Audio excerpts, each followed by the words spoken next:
Hello friends, आज हम पढ़ेंगे सरयू बुक में तीसरा अध्याय रहीम। देखिए, रहीम आप लोगों ने देखा होगा, जोधा अकबर जो एक सीरियल आता था उसमें एक रहीम नाम का छोटा सा बच्चा था। तो उसके बारे में वही ये रहीम है जो जिनका अकबर ने पालन पोषण किया था। उनके पिता बैरम खां मारे गए थे। तो देखिए, कवि परिचय सबसे पहले हम रहीम का देखते हैं। हिंदी साहित्य की समृद्धि में मुस्लिम कवियों का विशेष योगदान रहा है कि हिंदी साहित्य में केवल हिंदू कवि ही नहीं बल्कि मुस्लिम कवियों ने भी अपना विशेष योगदान दिया। इन कवियों में रहीम नाम से विख्यात अब्दुल रहीम खान खाना का प्रमुख स्थान है।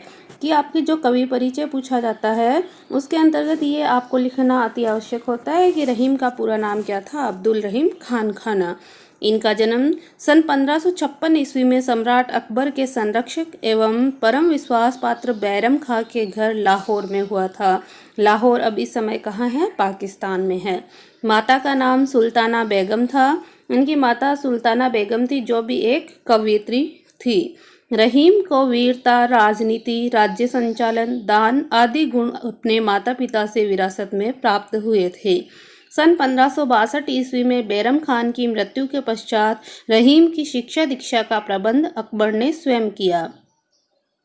रहीम तुर्की, अरबी, फारसी, उर्दू, हिंदी, संस्कृत आदि अनेक भाषाओं के जानकार थे। आपको पता होगा अकबर के दरबार में एक बदायूनी था, तो ये बदायूनी रहीम के संस्कृत के शिक्षक थे।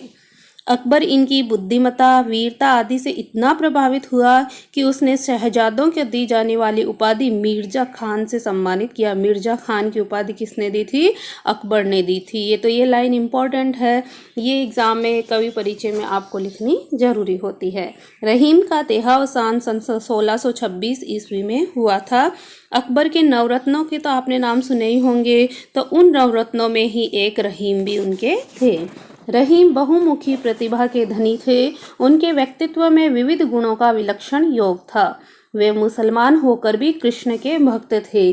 कि जो आपने देखा होगा, जो जोधा बेगम थी वो कृष्ण की भक्ति करती थी, तो उन्हीं से इन्होंने देखा कि श्री कृष्ण की भक्त जोधा कितनी अच्छी है, श्री कृष्ण भगवान कैसे हैं, तो उनसे कहानियाँ सुन सुन करके रहीम भी कृष्ण के भक्त हो गए थे। वे एक ही साथ सेनापति, प्रशासक, आश्रयदाता, दानवीर, बहुभाषाविद, कला पारखी और राजनीतिज्ञ तथा प्रत्युत्पन्नमति थे। उनके दोहे ब्रजभाषा में, बरवय अवधी में तथा मदनाष्टक खड़ी बोली में हैं। इनकी ये 3 जो रचनाएं हैं, इनकी अलग अलग बोलियों के बारे में यहाँ पर बताया गया है। रहीम की रचनाएं जीवन रस से परिपूर्ण हैं। मानसिक औदार्य, सांस्कृतिक विशालता और धार्मिक सहिष्णुता, मानवीयता इनकी रचनाओं के केंद्र में हैं। इन्होंने ब्रज अवधी खड़ी बोली की सहज, सरल एवं बोधगम्य भाषा का प्रयोग किया है। इनके काव्य में नीति, भक्ति, प्रेम और श्रृंगार का सुंदर समावेश है।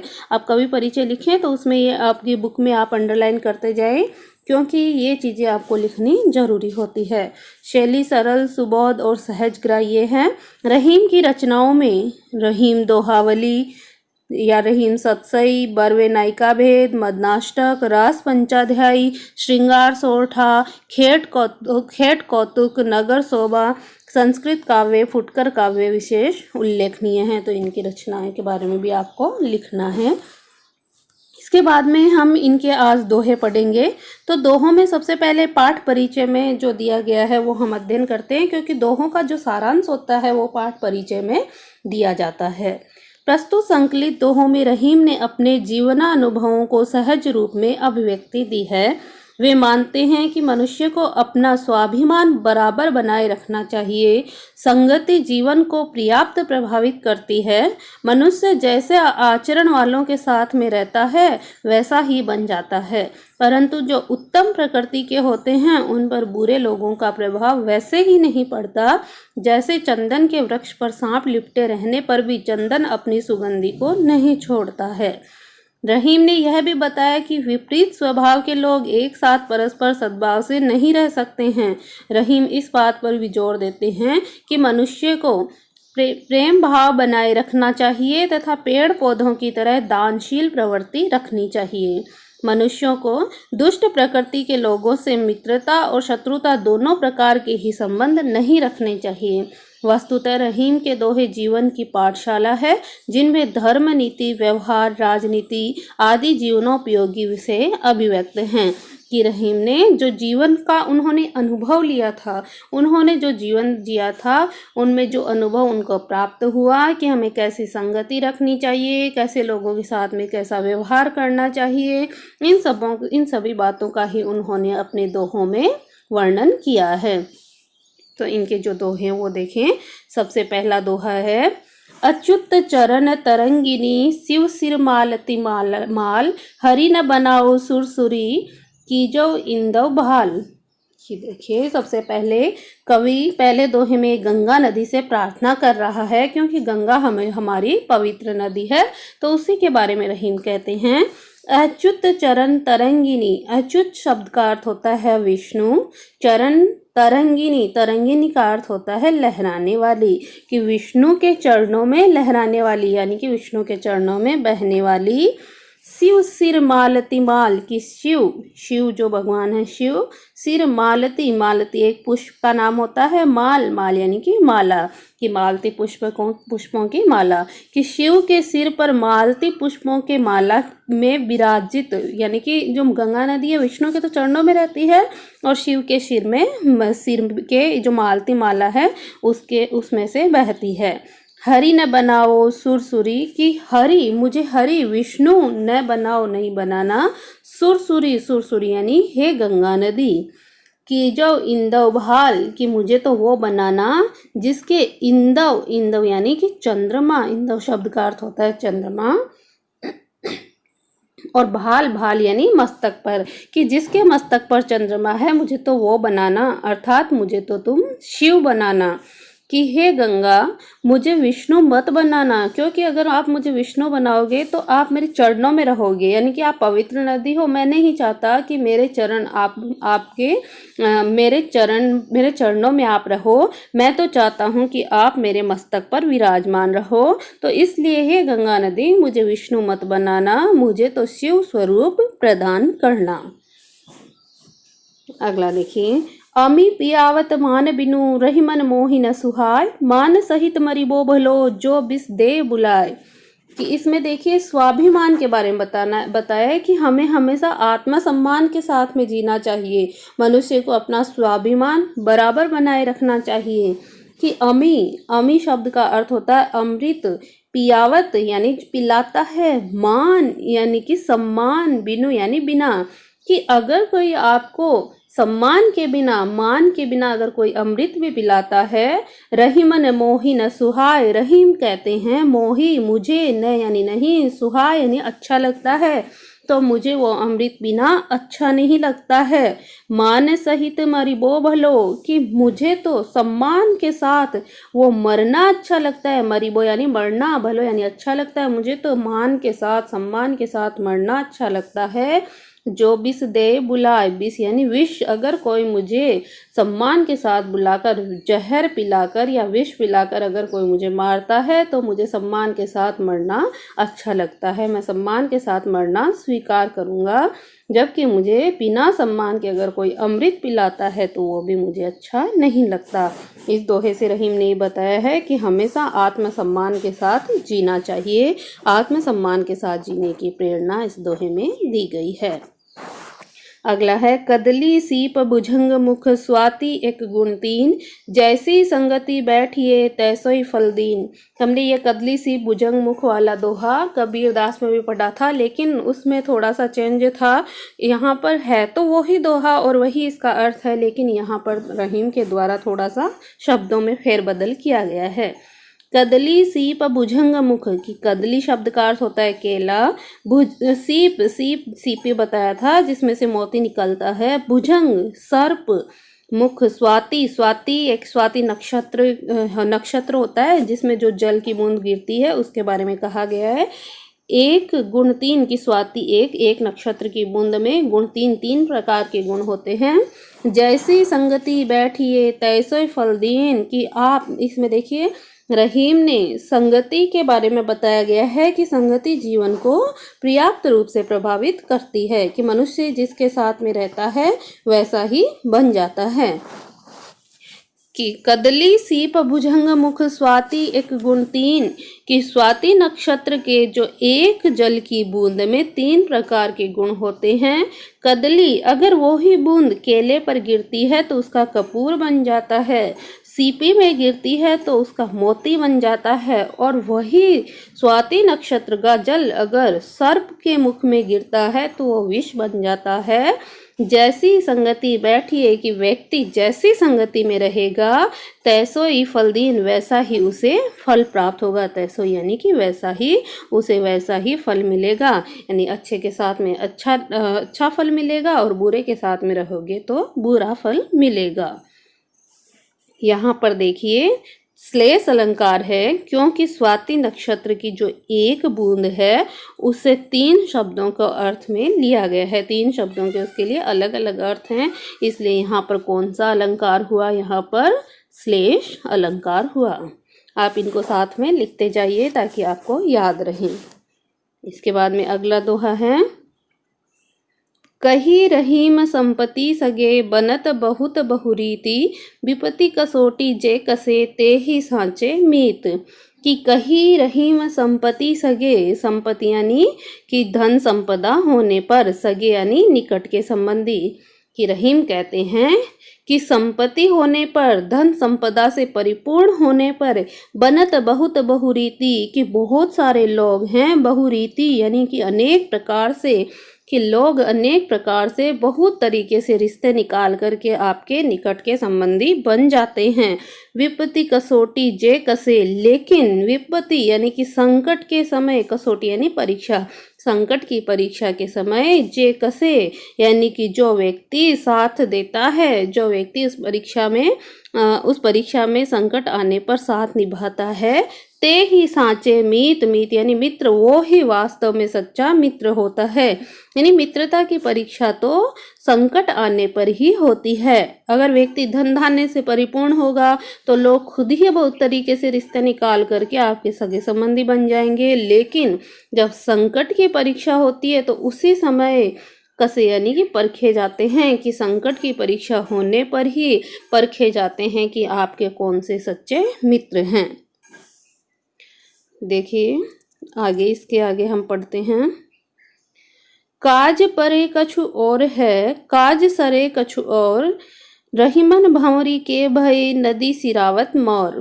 कि काज परे कछु और है, कि व्यक्ति क्या होते हैं? व्यक्ति बहुत स्वार्थी होते हैं, बहुत मतलबी होते हैं। तो इसमें यही बताया है रहीम ने कि ये संसार मतलबी है, क्योंकि रहीमदास ने अनुभव किया था। आपने पहले पढ़ा था कि इन्होंने जीवनानुभवों को सहज रूप में अभिव्यक्ति दी है।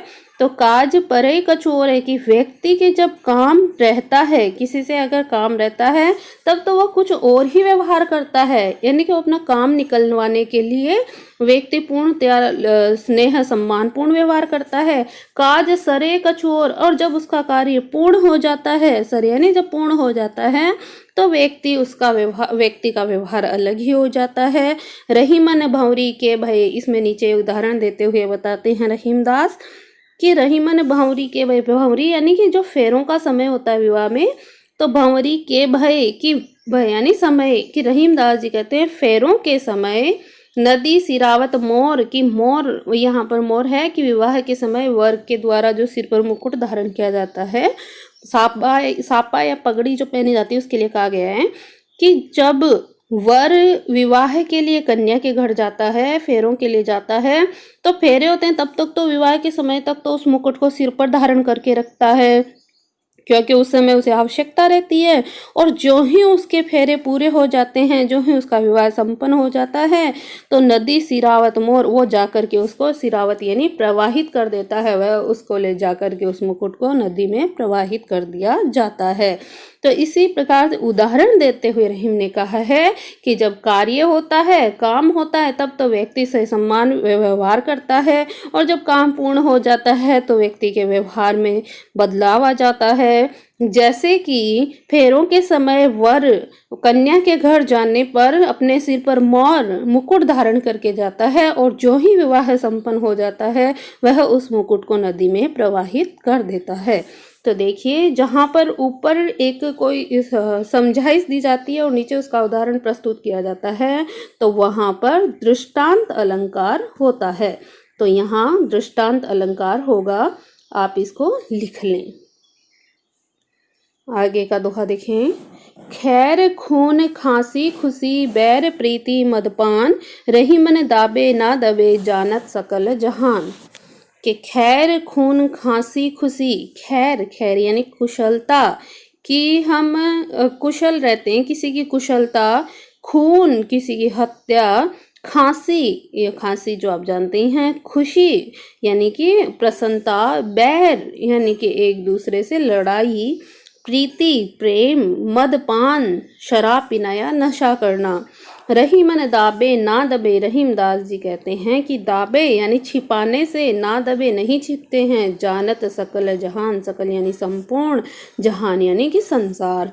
कि खैर खून खांसी खुशी, कि किसी की कुशलता, किसी की हत्या, खांसी और खुशी, और लड़ाई झगड़ा, प्रेम और शराब पीना या फिर नशा करना कभी भी छिपाने से नहीं छिपते हैं। इसको तो संपूर्ण संसार को इसकी जानकारी हो ही जाती है कि ये ऐसी चीजें हैं जिनको हम छिपाना चाहते हैं तो भी ये नहीं छिपती है। तो देखिए, इसमें खैर खून खांसी खुशी, इसमें अनुप्रास अलंकार है क्योंकि ख वर्ण की बार बार आवृत्ति हो रही है, तो इसलिए यहाँ पर अनुप्रास अलंकार माना जाएगा। आगे हैं। जो रहीम उत्तम प्रकृति का करी सकत कुसंग, चंदन विष व्याप्त नहीं लपटे रहत भुजंग। जो रहीम उत्तम प्रकृति, उत्तम यानी श्रेष्ठ प्रकृति यानी स्वभाव, जो व्यक्ति श्रेष्ठ स्वभाव का होता है, रहीमदास के लिए बता रहे हैं। का करी सकत कुसंग, क्यों उसका कुसंग यानी बुरी संगति भी, का यानी क्या, करी यानी कर, सकत यानी सकती है। जो व्यक्ति अच्छे स्वभाव का होता है उसका बुरी संगति भी कुछ नहीं बिगाड़ सकती है। बुरे लोगों के साथ में वो रहता है तो भी उनकी बुराइयों से प्रभावित नहीं करेगी। जैसे कि इसमें भी उदाहरण बता रहा है, चंदन विष व्याप्त नहीं, कि चंदन का जो वृक्ष होता है उसमें कभी भी विष व्याप्त यानी उसमें नहीं मिलता है, तो चंदन विष व्याप्त नहीं लपटे रहत भुजंग यानी सर्प, कि चंदन के पेड़ पर सर्प लिपटे रहते हैं लेकिन उस सर्प का विष कभी भी चंदन में नहीं जाता है। तो उसी प्रकार से श्रेष्ठ स्वभाव के जो व्यक्ति हैं वह बुरे लोगों के साथ रहने पर भी उनकी बुराइयां उस श्रेष्ठ व्यक्ति को प्रभावित नहीं कर सकती। तो यहाँ पर भी दृष्टांत अलंकार का प्रयोग किया गया है। अगला दोहा देखें। जो रहीम गति दीप की कुल कपूत गति सोय, बारे उजियारो करे बढ़े अंधेरा होय। कि जो रहीम गति दीप की, रहीमदास जी कहते हैं कि जो एक दिए की गति होती है, परिवार में जन्म लेने वाले कोई कुपुत्र, कोई बुरा पुत्र जन्म ले लेता है तो परिवार में जन्म लेने वाले कुपुत्र की कार्य पद्धति भी एक दीपक की तरह ही होती है। तो इसके बारे में बताया है। जो रहीम गति दीप की, कि जो गति दीप की होती है यानी कि जो दिए की गति होती है, कुल कपूत गति सोई, वही गति सो यानी वही गति कुल में वंश में कुपुत्र जन्म लेने पर हो जाती है। बारे उजियारो करे, कि बारे यहाँ पर दो शब्द हैं। देखिए यहाँ पर श्लेष अलंकार होगा क्योंकि बारे शब्द का दो अर्थ होगा। एक तो बारे यानी कि जो दिया जलता है तब के बारे में, और एक बच्चा जब जन्म लेता है तब के बारे में। और इसी प्रकार से अंधेरा शब्द का भी दो अर्थ होगा। एक तो दिया बुझा दिया जाता है तब अंधकार हो जाता है, और एक जब पुत्र कुपुत्र बड़ा हो जाता है तो उससे बदनामी हो जाती है या बुराई हो जाती है। तो जो रहीम गति दीप की कि जो गति एक दिए की होती है, कुल कपूत गति सोई, वही गति कुल में वंश में अगर कोई बुरा पुत्र जन्म ले लेता है, कुपुत्र जन्म ले लेता है तो उसकी होती है। बारे उजियारो करे कि जिस प्रकार से दिया जब जलता है तो उस समय उजियारा करता है, उस समय प्रकाश फैलाता है, बढ़े अंधेरो होए, और जो ही वो बुझ जाता है तो अंधकार हो जाता है। उसी प्रकार से कुपुत्र जब वंश में आ जाता है तो जब वो जन्म लेता है, जब वो जन्म लेता है तब तो उजियारा होता है, चारों ओर खुशियां मनाई जाती हैं, मिठाइयां बांटी जाती है, बढ़े अंधेरो हो। लेकिन जो जो बड़ा होता है तब तक वो चारों ओर अंधकार कर देता है, चारों ओर बुरे कार्य करता है, बुराइयां फैला देता है। तो आज हम इतने ही पढ़ते हैं और इसके आगे के जो दोहे हैं वो हम अगला जो वीडियो होगा उसमें अध्ययन करेंगे। और इसमें आपको मैंने बता ही दिया कि इसमें भी श्लेष अलंकार होगा, तो आप ये बातें लिखते रहें, क्योंकि जब आप की व्याख्या में लिखेंगे तो आपको इससे अच्छे अंक मिल सकते हैं। धन्यवाद।